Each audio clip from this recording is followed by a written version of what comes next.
Marcus Aurelius was a Roman emperor of the 2nd century, also known as the last of the 5 good emperors after Nerva, Trajan, Hadrian, and Antoninus Pius.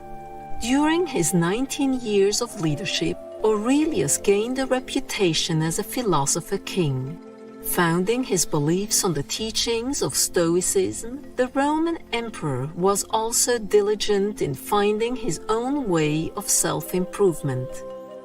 Stoicism is an ancient Hellenistic philosophy that teaches one to accept and surrender to what life brings, without seeking pleasure or having fear of pain, and to treat others in a fair and respectful manner.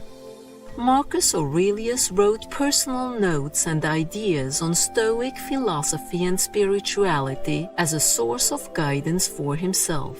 These notes, originally written in ancient Greek, formed a collection called Meditations. This book has been revered by many other philosophers over the centuries and is praised as a real testament to a government of duty and service. Let us now continue with the excerpt from Marcus Aurelius's Meditations in Book 6 and 7. Meditations, Book 6. Keep this constantly in mind, that all sorts of people have died, all professions, all nationalities. Follow the thought all the way down to Philistine, Phoebus, and Oregonian.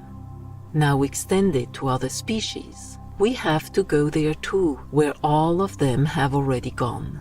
The eloquent and the wise, Heraclitus, Pythagoras, Socrates, the heroes of old, the soldiers and kings who followed them, Eudoxus, Hipparchus, Archimedes, the smart, the generous, the hardworking, the cunning, the selfish, and even Menippus and his cohorts, who laughed at the whole brief, fragile business. All underground for a long time now. And what harm does it do them, or the others either, the ones whose names we don't even know?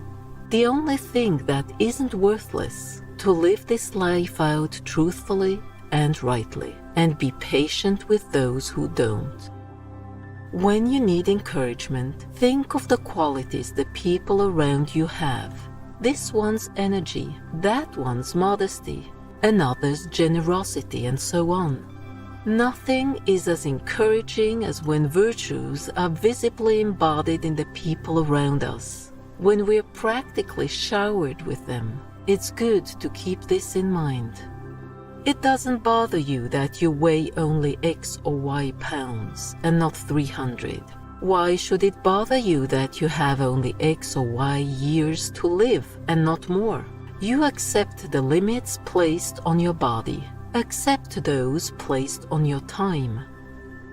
Do your best to convince them, but act on your own if justice requires it. If met with force, then fall back on acceptance and peaceability. Use the setback to practice other virtues. Remember that our efforts are subject to circumstances. You weren't aiming to do the impossible. Aiming to do what then? To try. And you succeeded. What you set out to do is accomplished. Ambition means tying your well-being to what other people say or do. Self-indulgence means tying it to the things that happen to you. Sanity means tying it to your own actions. You don't have to turn this into something. It doesn't have to upset you. Things can't shape our decisions by themselves. Practice really hearing what people say. Do your best to get inside their minds. What injures the hive injures the bee. If the crew talked back to the captain, or patients to their doctor, then whose authority would they accept? How could the passengers be kept safe, or the patient healthy? All those people who came into the world with me and have already left it. Syrup tastes bitter to a man with jaundice.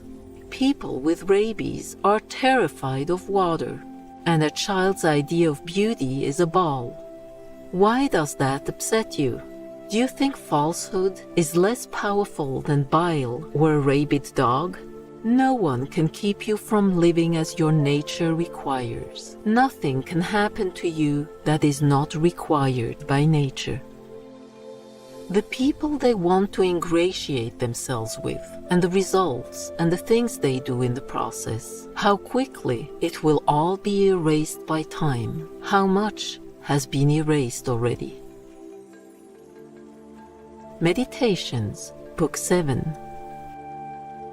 Evil, the same old thing. No matter what happens, keep this in mind. It's the same old thing, from one end of the world to the other.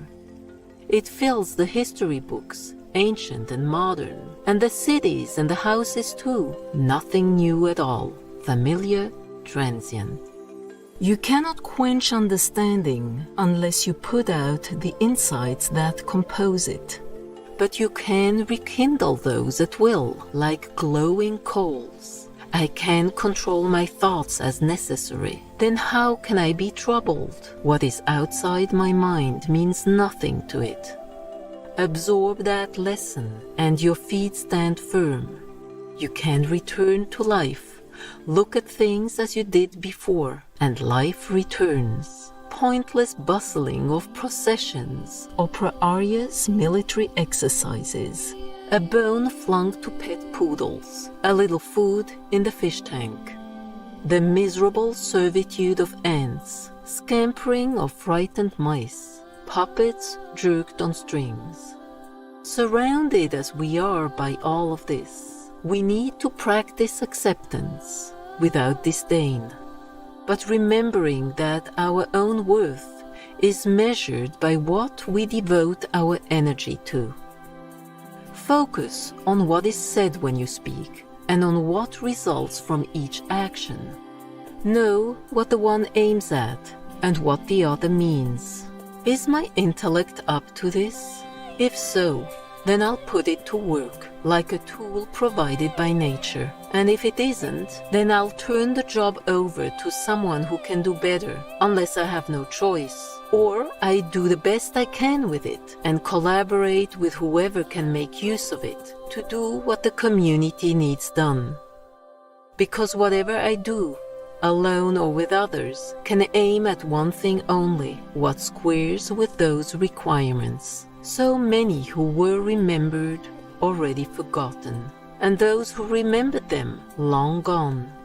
Don't be ashamed to need help. Like a soldier storming a wall, you have a mission to accomplish. And if you've been wounded and you need a comrade to pull you up, so what? Forget the future. When and if it comes, you'll have the same resources to draw on, the same logos or the Word of God. Everything is interwoven and the web is holy. None of its parts are unconnected. They are composed harmoniously, and together they compose the world. One world made up of all things, one divinity present in them all, one substance and one law, the Logos or the Word of God, that all rational beings share, and one truth, if this is indeed the culmination of one process, beings who share the same birth, the same Logos. All substance is soon absorbed into nature, all that animates it soon restored to the Logos or the Word of God, all trace of them both soon covered over by time. Noble viewers, we appreciate your company for today's words of wisdom.